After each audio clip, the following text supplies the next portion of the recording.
Olá, meus amigos, tudo bem com vocês? Estamos de volta com o nosso podcast Meon Menu com o chefe Cardoso. E hoje nós vamos receber uma pessoa aqui que ela tem tanta coisa que eu tive que fazer o texto, escrever e vou ler. Vamos lá. Nossa convidada de hoje é Mariana Batti, uma das principais vozes do food design no Brasil. Jornalista e food design formada pelo Instituto Europeu de Design, ela atua na intersecção entre design, gastronomia, sustentabilidade e comportamento. Mariana é diretora associada da Singular Foods no Brasil, curadora de eventos como a Food Design Week e integrante de redes internacionais que discutem o futuro da alimentação. Com experiência no Brasil, América e na Europa, ela tem se dedicado a repensar a forma como produzimos, consumimos e nos relacionamos com a comida, sempre com um olhar estratégico, criativo e sustentável. Hoje ela vai nos ajudar a entender o que é food design, por que esse tema está crescendo tanto e como ele pode transformar o nosso jeito de comer e de pensar o alimento. Seja bem-vinda, Mari. Muito obrigada. Obrigada por essa apresentação linda. É um prazer estar aqui no meu. Eu também acompanho a trajetória do meu aqui em São José como jornalista. Está aqui. Obrigada. Imagina, eu fico muito feliz, até mesmo porque eu já acompanho seu trabalho, já não é de hoje. Eu acho que você tem uma representatividade muito grande, e eu não digo no Vale, eu uso dizer no Brasil, sim, porque você é uma voz que traz esse food design para o dia a dia, e eu estou muito feliz e vamos começar. E diferente, uma coisa vocês vão perceber. Nas minhas entrevistas, eu costumo pesquisar muito sobre o mercado, sobre as informações, para que eu possa direcionar muito bem a nossa entrevista. Só que hoje eu fiz diferente.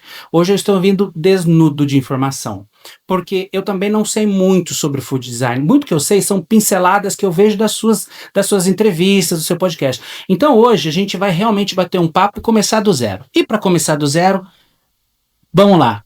Basicamente, o que é, se é que é possível falar basicamente, né, gente? O que é o food design? Vamos lá. Primeiro a gente precisa desconstruir essa ideia do design, né? Porque quando a gente fala em design, a gente pensa em arquitetura, em cadeira, mesa, na estética, né? Do prato bonito, né? Você faz prato bonito, aí eu tenho que...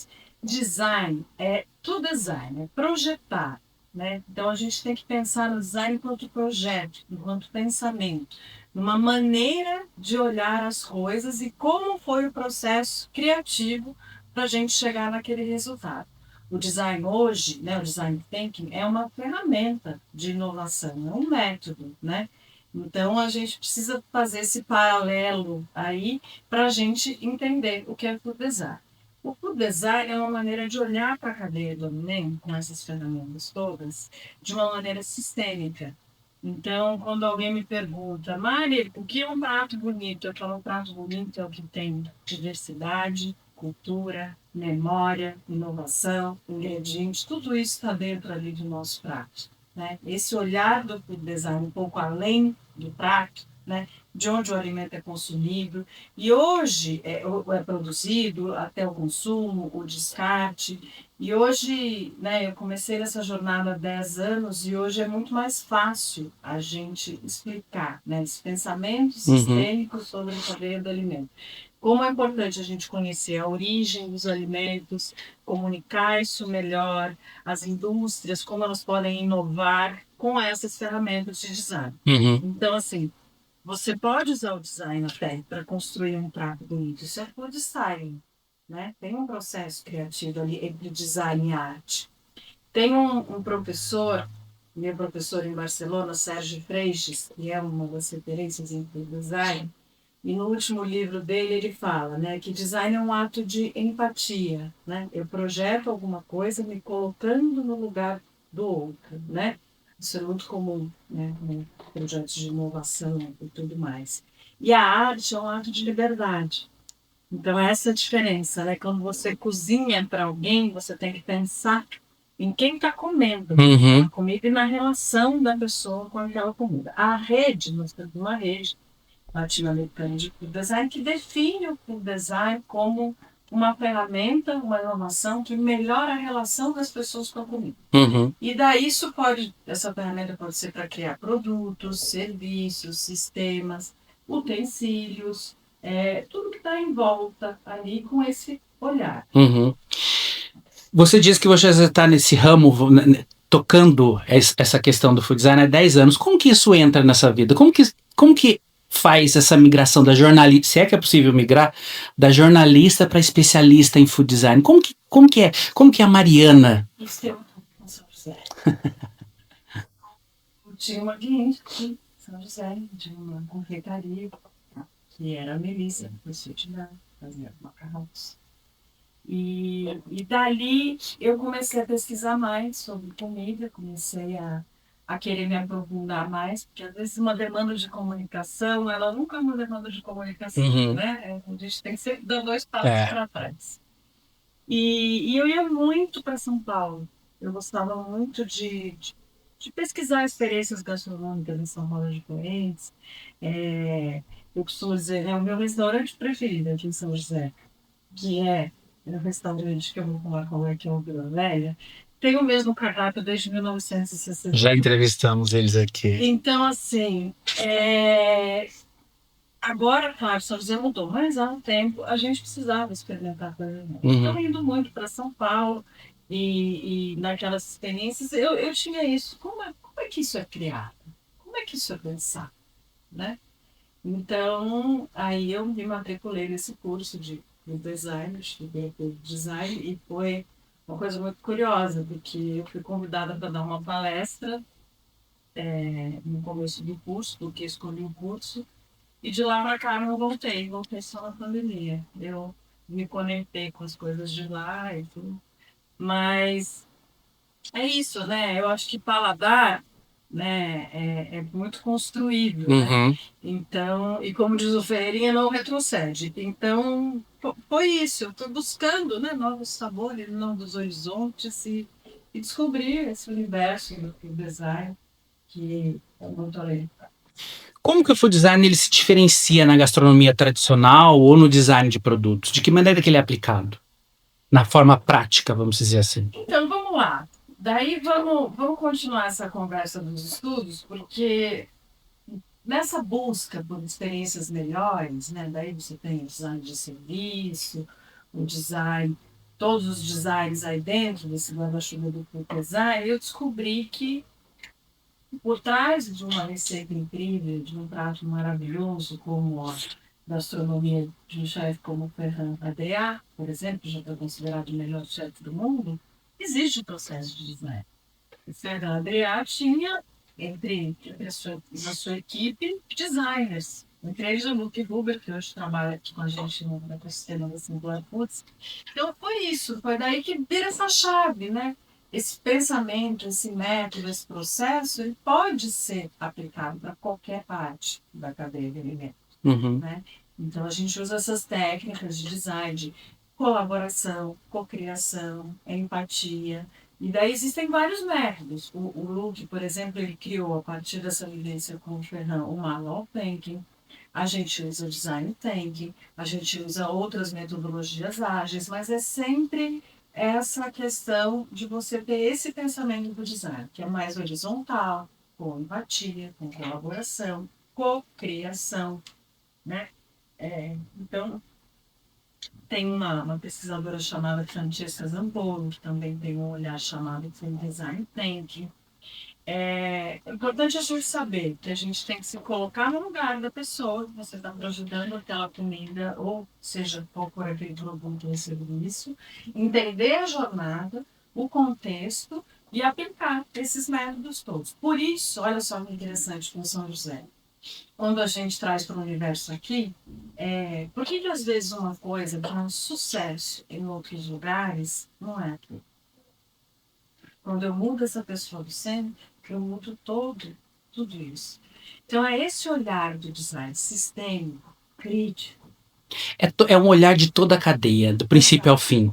É basicamente... Existem ferramentas para que esse olhar seja estratégico. Né? Seja numa indústria, como eu já trabalhei aqui na região, seja no comércio, no restaurante, ou agora como trabalho fortemente em valorizar os biomas e os sistemas alimentares. E quando que você percebe que o mercado começa a dar uma importância, trazer relevância para esse assunto no Brasil? Tem algum break-even point? Tem um momento que você percebe, foi aí que a coisa começou a ser olhada e analisada de uma forma diferente? Tem esse momento ou não? Eu acho que é um processo e uma construção. Quando eu comecei, né, lá na IED, antes a gente falava, o design é olhar do campo à mesa. Aí isso foi evoluindo, né? Vamos pensar que o termo do design existe há mais de 25 anos. Foi criado por um designer catalão, professor da Politécnica de Lyon, chamado Martí Vichy. Ele foi o primeiro a olhar para a comida como um campo de projeto. Então, eu posso projetar a comida. Ele até é revolucionário, dizendo que a gente não precisaria nem de cozinheiros, né? Que é um projeto. Uhum. Aí, na casa de 2010, ele foi olhado muito para a construção de experiências, a questão do Ferrari e tudo. E hoje a gente olha para os sistemas alimentares. Então, e daí, o que acontece? Eu fico muito feliz hoje quando todo mundo, né, olha para o prato de uma maneira diferente, a gente vê a imprensa falando de uma maneira diferente, essa percepção de cadeia. Isso é lindo, porque isso mostra que as pessoas vão evoluindo e criando essa consciência. Mas eu acredito que isso é uma construção, não teve assim um ponto. Tem essa linha do tempo, né, que a gente usa até didaticamente quando eu vou dar aula, palestras e tudo, mas a gente vê essa evolução cada vez mais, né? Cada vez mais. Eu participo de eventos, por exemplo, sobre regulação, rotulagem, né? Até a questão do código de barras e do QR Code das embalagens está mudando, porque hoje a gente consegue colocar um monte de informação ali, porque o consumidor está pedindo. O que acontece? Né? Tudo isso gira em torno do consumidor. Se eu estou falando do design da pessoa, se essa pessoa muda e vai tendo outra demanda, tudo em volta vai mudando. Como é o caso de alimentos mais saudáveis, alimentos regenerativos. A gente tem, né, uma consciência maior do que a gente consome, da comida de verdade, do ultraprocessado. O consumidor está mudando, né? Tá, ele está exigindo. Não é na velocidade que eu queria. Mas a gente nota já, por exemplo, no último relatório da Mintel, que é uma grande agência de inteligência de mercado mundial, a gente já vê alguns traços de coisas, assim, como esse resgate, né, da memória, essa questão afetiva, de comida de vó, que é até discutível, né? Se a gente for pensar em design, a minha avó é diferente da sua, né? Mas, enfim, a gente vê esse movimento já, né, do consumidor mudando. Não é na velocidade que o mundo precisaria, mas a gente vê uma consciência maior. É que, na verdade, a gente tem o costume de falar comida de vó, mas, na verdade, a gente quer usar o termo comida de afeto, né? Porque cada um tem uma história. É a memória, né? É a gastronomia da cabeça, né? Da memória, que remonta na nossa memória aquele sabor e vem com todo esse histórico por trás, né? Eu falo que o design fala muito sobre esse invisível, né? Olha, legal, ótimo isso, é sobre o invisível, coisa que a gente não vê, a gente sente. E quando a gente fala em food design, a gente fala em Brasil, o Brasil ele é enormemente, culturalmente gigante. Existe uma diversidade muito grande. De que forma isso influencia no food design? E você consegue perceber uma identidade brasileira no food design que se diferencia lá de fora da gastronomia internacional? Você que viaja tanto. Então, essa é uma história legal também que aconteceu comigo recentemente. Então, assim, a gente bebe da fonte do design europeu, né? Em técnicas e métodos, não só o food, mas como a gente vê na área do design da arquitetura aqui, né? Que também é muito efervescente aqui na nossa região, né? Esse design made in Italy. Eu me inspiro muito no design da Espanha, enfim. Mas quando a gente traz para o nosso contexto, o contexto é outro, a gente pode usar a ferramenta, mas a gente tem outros desafios. Outra realidade, né? Então, no último evento que eu tive na Colômbia, porque eu tinha ido para Madrid, né? Foi quando eu me associei assim, eu fiz no ano passado, e esse ano eu fui para a Colômbia, fui para o Design Fest, para a Semana de Design de Bogotá. E foi um evento lindo dentro da área. Isso eu acompanhei todos pelas suas redes sociais. Gastronomia maravilhosa em Bogotá. E eu, de repente, vejo todos aqueles estudantes de gastronomia, aqueles gastrônomos, designers, e defendendo a cultura local, o milho, e de como eles enxergam. Eu mediei alguns painéis, né, com esses designers, e aquele sentimento de valorização da cultura como sendo o futuro. Voltei para o Brasil com uma inquietação, assim, falando, olha, a gente é muito vira-lata, né? Aqui no Brasil, como é que é isso, né? E, de repente, por uma coisa linda do destino, eu fui convidada para fazer um trabalho de jornalista na Mantiqueira Mineira. E daí, quando eu cheguei em Gonçalves, eu falei, olha aqui o que está acontecendo aqui do meu lado, né? Porque quando a gente gera valor para um produto, né, vou falar um pouco difícil, mas você vai entender, né? A gente precisa entender a diferença entre commodity e alimento, Uhum. né? Total. E o design, tudo isso que eu estou falando, é sobre gerar valor. Então, quando eu pego um leite, né, que às vezes era mandado por uma cooperativa e feito um laticínio qualquer, ou, né, e gero valor nesse leite e ele vira um queijo premiado, eu tenho uma transformação da carreira. Olha, me É arrepiou. aí que o design Olha isso. acontece. É. Quando eu pego um azeite maravilhoso desses da Mantiqueira, né, e valorizo, eu estou tratando de uma maneira diferente, né? É o valor agregado que tudo se fala. É o valor e a percepção das pessoas, para você ver que para chegar nisso tem um movimento, porque ainda, né, a gente está consumindo muito, nada contra os espanhóis, meus irmãos que me encantam, mas a gente consome azeite espanhol muitas vezes que tem era da Espanha, no carro na Espanha, ou azeite italiano, ou né, ainda falando sobre cultura, as técnicas de gastronomia, né, francesa, que tanto admiro, e todas essas técnicas vêm de lá, mas a gente tem que valorizar os nossos ingredientes, né? Às vezes eu vou a lugares, a restaurantes, hotéis, você não tem um ingrediente local. E daí, como é que você cria essa conexão com o território? Como é que eu vou preservar o meu território, regenerar os territórios, cuidar, valorizar, se não está ali dentro do meu prato? E eu ia te fazer, eu nem ia fazer essa pergunta, porque eu falei, eu acho ela muito capciosa, como diria minha avó, mas como você disse isso, eu vou colocar. Você acha que a gente consegue colocar a gastronomia brasileira numa caixinha só? Por que eu tô te falando? A gente tem a gastronomia mineira, que ela é muito específica. Aí a gente tem a gastronomia do Nordeste, que ela é muito específica. A gente tem a do Sul. São várias gastronomias. É possível colocar tudo numa caixinha só? Eu acho que não, e tanto é que eu falo muito em biomas, né? Qual é o bioma do sotaque? Né? O Cerrado, a Mantiqueira, o que está ali, né? E o Brasil é muito grande, isso mesmo. Para começar pelo nome do pão que muda no Brasil inteiro esses dias. Pão, a mandioca. Então, sabe? E cada lugar tem as suas especificidades, né?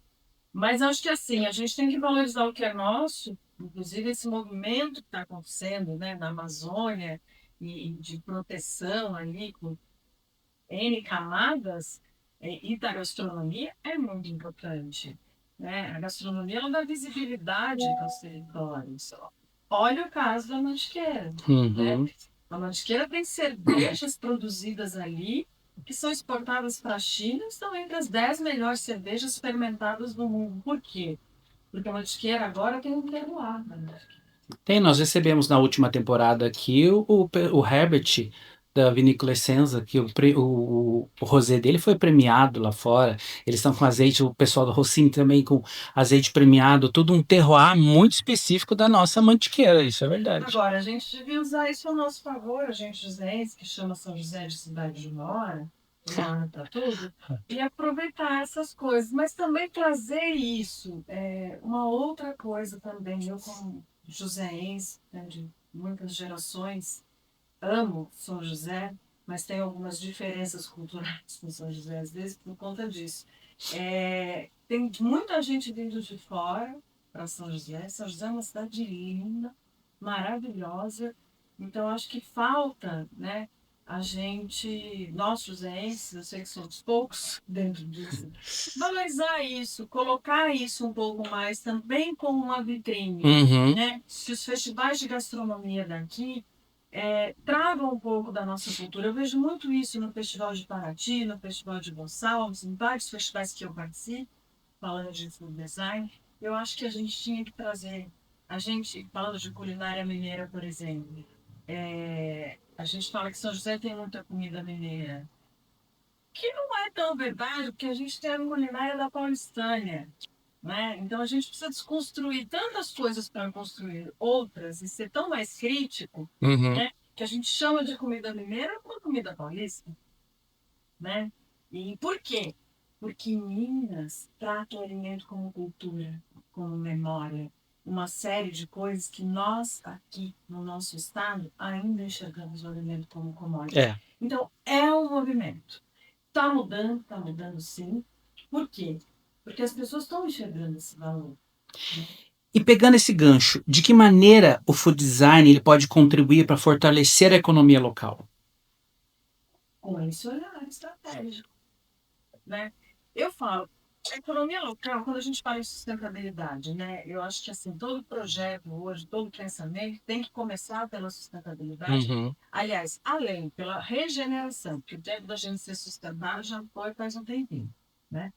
Então, consumir localmente, gerar valor ao que a gente tem aqui, transforma a economia. Né? Pensa se a gente tivesse aí esse paladar construído aqui com esses produtos. É sustentável, por que eu estou trazendo, né, uma coisa que está viajando no oceano que eu tenho aqui tão bom quanto? Não estou dizendo que não é para ninguém mais ir viajar, experimentar, mas eu acho que incorporar isso ao seu dia a dia com valor. Uhum. Que às vezes é isso, às vezes o tomate italiano da latinha tem mais valor do que o tomate aqui. Mas tudo isso, aí entra jornalista. A parte da informação. Quando você empodera as pessoas de informação, ela pode fazer essas escolhas. E a gente sabe que nesse campo da informação, principalmente depois do pós-pandemia, até foi um dos motivos de eu mudar de carreira, né? E hoje eu até me orgulho muito de falar que sou jornalista, porque tá voltando, né, essa confiança, né, numa informação de qualidade, com boas fontes e tudo. Então, quanto mais a gente informa, mais a gente transforma. Por isso que eu faço muito trabalho de comunicação, para tudo que eu vejo de coisa incrível, assim, que quando você dá protagonismo, você faz as pessoas enxergarem de uma outra maneira. É esse olhar diferente que a gente tem que provocar o tempo todo. E isso é muito claro, tanto nas suas publicações como nas suas palestras, a forma como a forma clara e direta que você coloca, você consegue passar toda essa informação, todo o seu conhecimento de uma maneira muito clara, muito. Eu não gosto de falar de maneira. Consegui. Eu acho legal, eu não gosto de usar essa palavra, falar, você fala de uma maneira simples. Não é simples, é de uma maneira fácil de entender e você consegue trazer isso pra gente. E quando a gente fala deste assunto, hoje no Brasil, quais são os maiores desafios que você vê? Eu acho que o maior desafio, quando a gente fala em alimentos, primeiro, a gente não pode esquecer da fome e da desigualdade. Enquanto, né, a gente está falando aqui de alta gastronomia, a gente acabou de sair do mapa da fome e da insegurança alimentar. A gente não pode esquecer o quanto a gente joga de alimento no lixo. E daí eu falo da inovação. Estive ali com a minha amiga Carla Serrano, numa queijaria em Minas, esses dias. E fui conhecer todo o processo maravilhoso. E de repente o cara fala Só uma pausa. Carla Serrano, ela é uma curadora, ela tem uma curadoria de queijo há mais de 12 anos e ela é a nossa próxima convidada, tá? Só para vocês já ficarem, já dá um spoiler. E, enfim, Daí o cara me mostra, assim, de repente, os bezerros. Olha aqui os bezerros, a gente não tem descarte. A gente dá todo o soro pro bezerro, engorda o bezerro, entendeu? E esse soro de leite podia estar sendo reaproveitado, virando muito whey aí, que as pessoas estão tomando. Tá vendo como muito que se joga no lixo, por exemplo, tem um outro caso que eu adoro de inovação, a Embrapa faz um trabalho lindo, que é do bagaço do suco de caju transformar em hambúrguer, que a Amazônia também. Então, assim, a gente tem que combater esse desperdício de alimentos. Muita coisa que iria para o lixo poderia voltar a se tornar alimento. Uhum. Em 2050, se a gente não repensar os nossos sistemas alimentares, não vai ter alimento. Eu sou uma pessoa otimista que acha que a gente vai usar aí tecnologia, todas essas ferramentas e vai achar uma solução. Mas a questão é essa: o sistema alimentar ele é insustentável. Então são desafios muito grandes, mas que com essas pequenas ações que cada um pode fazer, né, dentro do meio de atuação, um chefe de cozinha, alguém que trabalha com food service, alguém que está na indústria, os pequenos produtores. Se a gente pensar, né, tudo que a gente come, eu não vou lembrar o dado aqui de cabeça, mas a maior parte vem da agricultura familiar, né? Então a gente tem que ter muita informação aí para fazer essas escolhas, né? Não enxergar o alimento com se é proteína ou carboidrato. É realmente enxergar todo o processo fim a fim, né? E conseguir se utilizar de todos os meios que os alimentos podem trazer, né? E aí você vai ter uma experiência, Que está na moda agora. mas uma experiência que conecta, que seja boa. Porque eu falo, no final das contas, Rodrigo, você tem que pôr a comida na boca e ela tem que ser boa. Tem que ouvir sininhos. Sabe, eu achei, tem que ter gosto, né? Então, não adianta, né? Tem coisas tão lindas aí que a gente vê se não. Então, É só beleza. é. Não é o Não invisível. foi mesmo, né? É. Mari, existe algum projeto ou marca nacional que você destacaria como exemplo de food design? Vários, então, como eu citei essa da carne de caju, que é um caso de upcycling, que eu acho lindo, né? Pô, você pegar um negócio que é pro lixo e transformar e gerar valor naquilo, criar uma solução, né? Que a gente está falando em soluções, então tem muita gente fazendo coisas incríveis, né? Como eu citei a turma da Mantiqueira, que eu acho maravilhosa. Eu sou apaixonado pela mantiqueira, então. Então, ali a gente tem tudo isso que eu te falei, né? Tão pertinho, Tem né? um outro caso legal de café também que eu gosto muito, que é um energético chamado Origem, que é da fruta do café. Como tu manda esse energético da Asas? Esse não, essa é uma parte do café que seria descartada, que não era aproveitada, ele vira um energético, que é uma delícia. Então, tanta coisa, né, que tem muito, assim, o Brasil tem muitos projetos legais. Como eu falei, a Embrapa faz um trabalho maravilhoso com esses produtores. A indústria também está aí. O que esbarra às vezes é na regulação, mas até isso, sabe? É a história do design. Quando todo mundo colabora e cocria e entende que é para melhorar para todo mundo, até mesmo as grandes que a gente acha que não estão nem aí, estão fazendo alguma coisa. Olha o caso da Heineken, que é espinoca, aquela água, Mamba Water, se não me engano, que também. Então é isso vai criando a consciência nas pessoas que todo mundo pode fazer um pouquinho.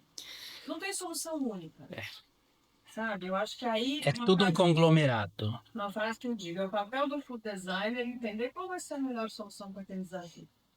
Seja ele de atendimento, de cardápio, né? De experiência, de ingrediente, como é que vai ligar esse pontinho, né?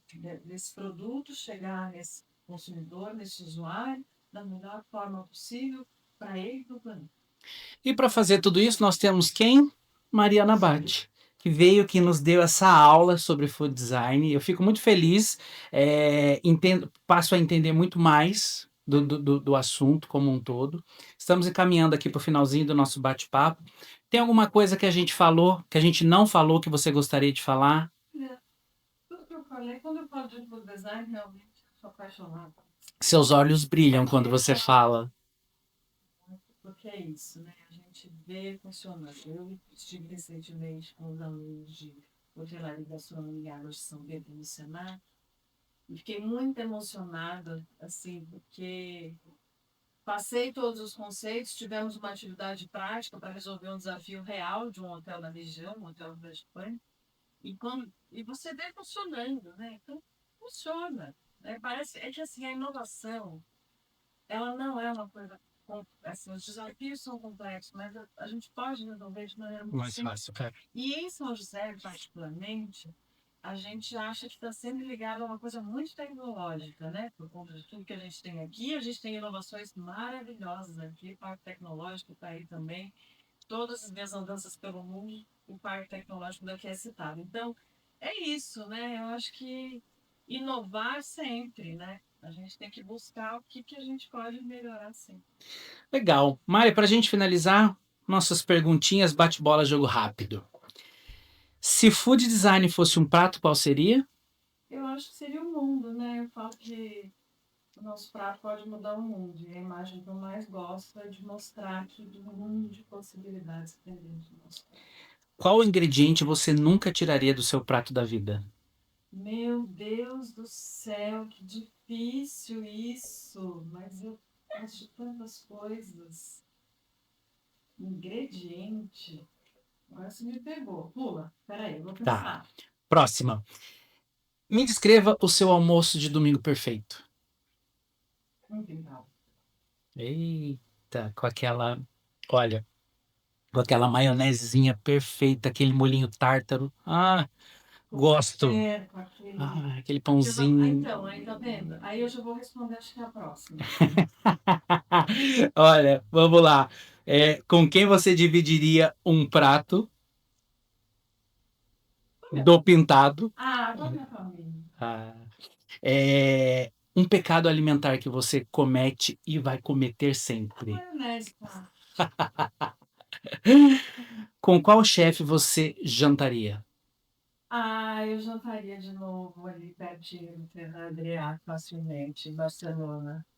Pena que o restaurante não existe mais, o Bodega, que era um restaurante pequenininho, que tinha do lado do Tickets, que é o famoso ali, mas sim. Mas A experiência ficou marcada.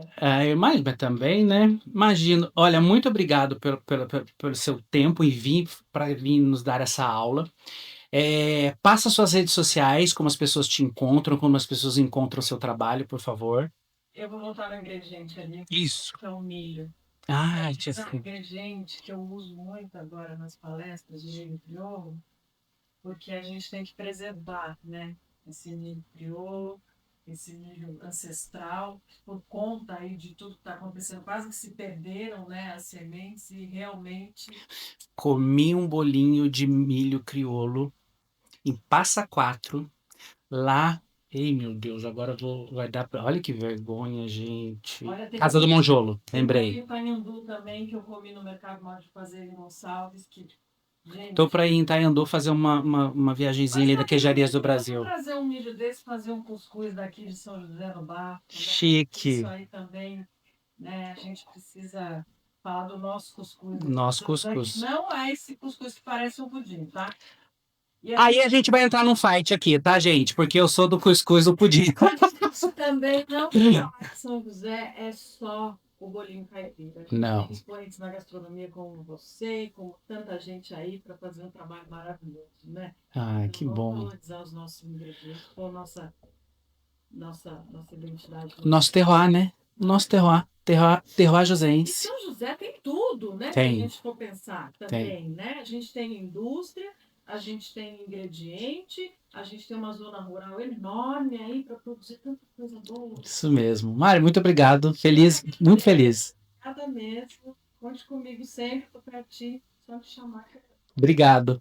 E você, obrigado por ter participado, assistido. Lembrando que se influenciou ou vai influenciar gastronomia e a partir de agora turismo na região, você encontra aqui no nosso podcast. Até a próxima.